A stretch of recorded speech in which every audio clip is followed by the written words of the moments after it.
out here in Clay today with a man that I've known for a long time. This is the first of two interviews. You're going to get one later that's going to be totally different than what you're actually thinking. But Rich Keller, of course, has been racing since 1990. He is currently a Mack Tools dealer. That's why his truck is back behind him. He just got out of work a little while ago, so he's on the road putting a lot of miles on his vehicle. Started racing in 1990 in pure stocks. Over his time in racing, he ran not just those, but Street Stock, Sportsman, IMCA, and there may still be another chapter to be told in the racing story of Rich Keller. He's here with us today. How we doing, man? I haven't seen you in forever. Oh, actually, I saw you at Super Dirt Week. That's the last time I saw you. Yep, doing good, Doug. Doing fantastic. How's life away from all of this? Real good. Busy.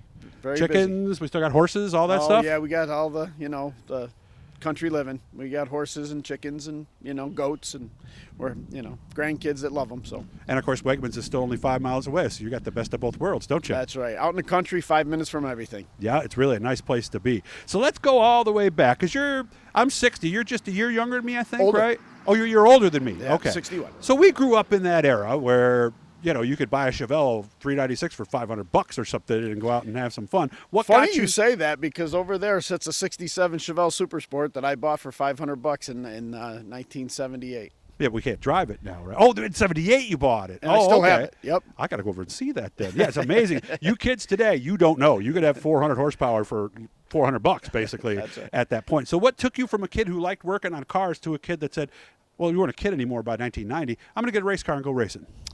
Well, I can tell you that story. It was quite fascinating, actually. My brother Dane and my dad were going to Brewerton on a Friday night to go see the races. My brother called me, and at that time I had a repair shop, and he called me and said, "Hey, Dad and I are going to the races.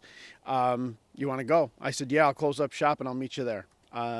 When I got out of the car, they were doing hot laps, and I heard the thunderous roar of the modifieds, and something just over. And we had gone to the races for years and years and years, but this was just that particular Friday. Oh, okay. So you were it wasn't a unaware first of time it. thing. Okay. Oh, I was. Yeah, we were totally aware of racing, but going and stuff like that. But this was a Friday that we had gone, and we hadn't gone for quite some time actually, and something just overcame me. It was just an awesome feeling.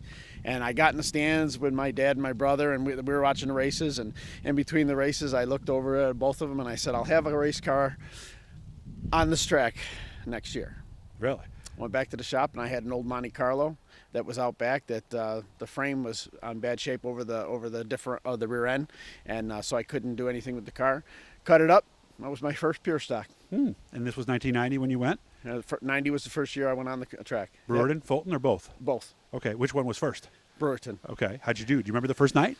Yeah, I do. It was pretty fascinating. The car was unbelievably fast, Really? and I really didn't know the first thing about making them go around. I could make them go straight pretty quick, but I had no clue about how they turned. Yeah.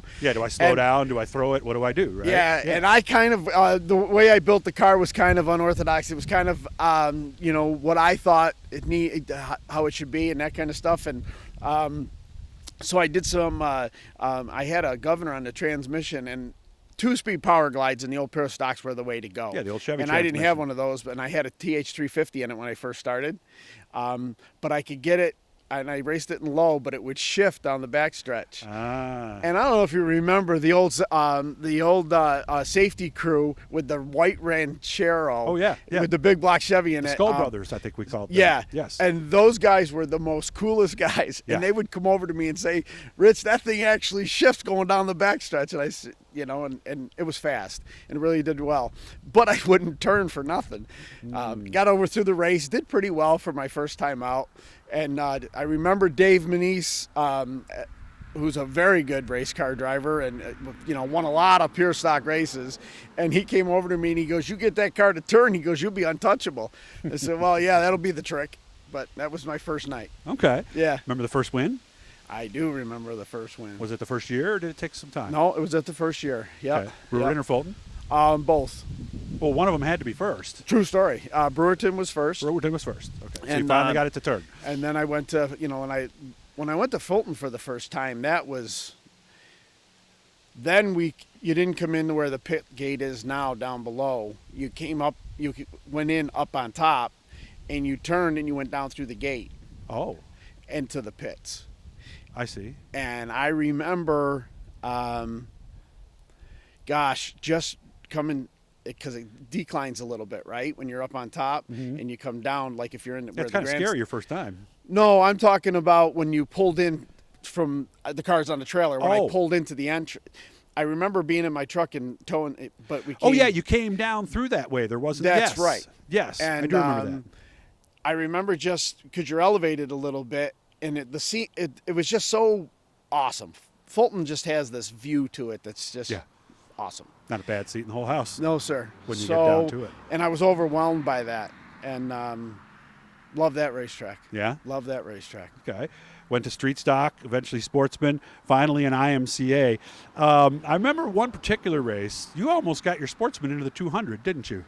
I was in third, and they were taking 2, and I almost passed Buzzy, the 00.